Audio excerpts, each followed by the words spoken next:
Assalamualaikum warahmatullahi wabarakatuh. Perkenalkan, nama saya Ruli Kurniawan. Saya mahasiswa Universitas Nasional Pasim di Fakultas Manajemen. Kali ini saya akan membahas 4 poin masalah ditugaskan oleh Ibu Wala Erpurini selaku dosen ekonomi makro di Universitas Nasional Pasim. Poin-poin yang akan saya sampaikan, yang pertama itu adalah penyelesaian kasus lonjakan penduduk. Yang kedua ada perbandingan teori ekonomi. Yang ketiga ada mengatasi resiko stagflasi. Dan yang terakhir nomor 4 ada permasalahan suplai ayam di negara Singapura. Oke, maka dari itu kita akan bahas satu persatu. Penyelesaian lonjakan penduduk. Dari sumber berita Kompas ya, implikasi makroekonomi dari ledakan penduduk dunia. Yang pertama, kita bahas dulu pengertian ekonomi makro adalah sebuah ilmu ekonomi yang mempelajari tentang perekonomian sebuah negara secara komprehensif. Nah, dampak dari berita tersebut atau lonjakan penduduk itu ada dua menurut pandangan ekonomi makro. Ada dampak pasar dan masyarakat. November 2022, PBB memperkirakan penduduk dunia akan mencapai 8 miliar jiwa. Nah, itu populasi manusia sekarang sudah sangat pesat. Di Indonesia sendiri makanya diadakan slogan yaitu 2 anak lebih baiknya untuk memangkas pertumbuhan atau lonjakan penduduk. Nah, permasalahan pertumbuhan penduduk memiliki 2 makna. Menurut Michael P. Todaro, profesor ilmu ekonomi dari New York University. Katanya ada 2 nih. Yang pertama itu pertumbuhan bukan sebagai masalah sebenarnya. Yang kedua, pertumbuhan sebagai penyebab masalah sesungguhnya. Yang akan kita bahas adalah yang nomor 2, pertumbuhan sebagai penyebab masalah sesungguhnya. Karena kenapa? Katanya dapat berpotensi melahirkan keterbelakangan ekonomi, penyusutan sumber daya alam, dan kerusakan lingkungan. Semakin banyak jumlah penduduk, maka semakin besar masalah yang ditimbulkan. Menurut buku dari Michael P. Todaro. Ya. Yang pertama itu kan tadi ada ekonomi, keterbelakangan ekonomi. Pasti setiap keluarga per kapita, kalau misalkan memiliki keturunan yang banyak, pasti memiliki juga pengeluaran yang banyak per jiwanya. Belum untuk makan, untuk gizi, untuk sekolah, sandang, pangan, papan, dan lain-lain. Makanya akan menyebabkan keterbelakangan ekonomi. Yang kedua ada penyusutan sumber daya alam. Manusia hidup seiring dengan tumbuhnya alam kita. Nah, manusia sendiri tidak bisa bergantung tanpa ada alam. Makanya dapat merusak lingkungan dan berpotensi mengurangi penyusutan sumber daya alam. Jadi maksudnya dia bakal penyusutan sumber daya alamnya. Contoh seperti emas yang terus digali, gunung-gunung digali, diambil tanahnya untuk dijadikan rumah, itu akan menjadikan penyusutan sumber daya alam dan kerusakan lingkungan. Nah, populasi jiwa tahun per tahun itu mengalami kenaikan. Nah, dari tahun 1805 sampai 2021 itu kenaikannya sampai ke angka 70%. Dari yang asalnya 1 miliar penduduk menjadi 10 tahun ke depan menjadi 7.900.000 penduduk. Nah, yang kedua kita akan bahas tentang perbandingan teori ekonomi. Yang kita akan bahas di sini ada 2, yaitu teori Keynes dan teori klasik. Perbandingannya nih, ada 2 teori yang terkenal dan sering menjadi perdebatan dalam ilmu ekonomi. Teori tersebut adalah teori Keynes dan klasik. Perbedaan kedua teori tersebut turut mempengaruhi kebijakan pemerintah suatu negara.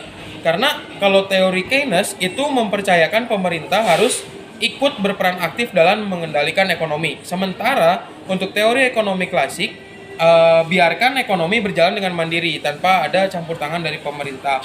Nah, kalau menurut Ruli dari 2 perbandingan teori ekonomi, Ruli lebih memilih untuk memakai teori Keynes. Kenapa? Karena contohnya kemarin nih, kita ada permasalahan ekonomi, contoh harga minyak naik. Itu kalau misalkan tidak ada turut campur pemerintah, itu harga minyak akan tetap naik. Tapi dengan adanya ikut campur pemerintah dalam bidang ekonomi, itu pemerintah melakukan subsidi. Dan sampai sekarang alhamdulillah ya, jadi harga minyak stabil. Itu salah satu contoh yang ada di negara Indonesia. Yang ketiga itu kita akan bahas poin tentang mengatasi resiko stagflasi ya. Nah, mengatasi resiko stagflasi yang ada 3 poin nih penyebabnya. Pertama, melemahnya kondisi ekonomi. Kedua, dipicu oleh berlanjutan ketegangan geopolitik di Rusia dan Ukraina yang memicu tingginya inflasi, fragmentasi ekonomi global, perdagangan dan investasi, dan dampak dari kebijakan moneter yang semakin agresif. Dan yang ketiga, angka pengangguran yang tinggi. Kalau misalkan dari berita yang ada yang kita baca, sumbernya dari Warta Ekonomi ini, kita mengambil 3 step, ya 3 langkah untuk menjalankan menurunkan adanya resiko stagflasi. Yang pertama itu ada kebijakan pajak.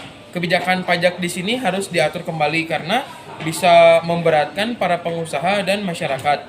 Yang kedua itu kebijakan tenaga kerja. Kebijakan tenaga kerja sendiri, contohnya kita harus membatasi pekerja-pekerja asing. Yang ketiga itu ada investasi. Investasi di bidang-bidang yang pasti atau di saham-saham yang pasti. Contohnya seperti emas, properti, tanah ya.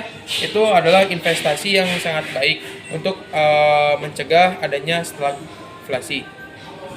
Yang keempat ini kita akan bahas permasalahan suplai ayam di Singapura.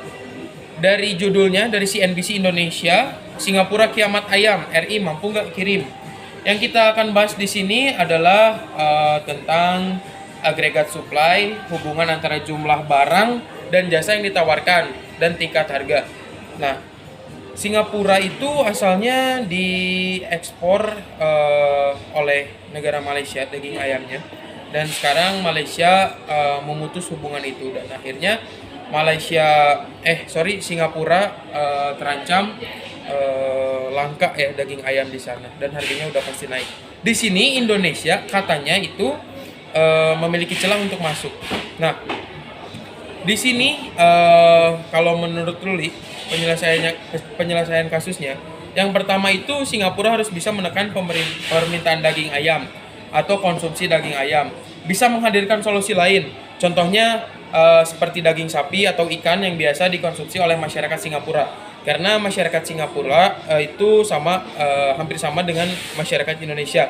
Lebih suka mengkonsumsi daging sapi dan ikan atau ayam dibanding daging kambing.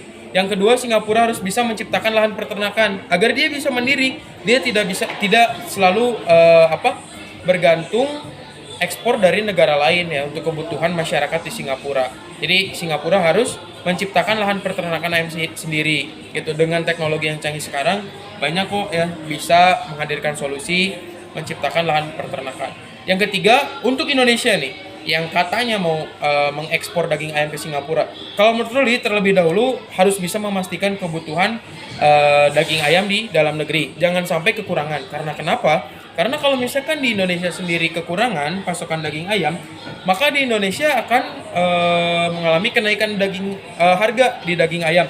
Dan yang susah dan di masyarakat sendiri, padahal itu daging-daging dari Indonesia untuk Singapura, tapi nanti yang bakal susah masyarakat Indonesia. Jadi untuk Indonesia harus mengontrol kebutuhan daging di dalam negeri itu sendiri. Untuk itu kurang lebihnya Ruli mohon maaf. Terima kasih, semoga bermanfaat. See you. Wassalamualaikum warahmatullahi wabarakatuh.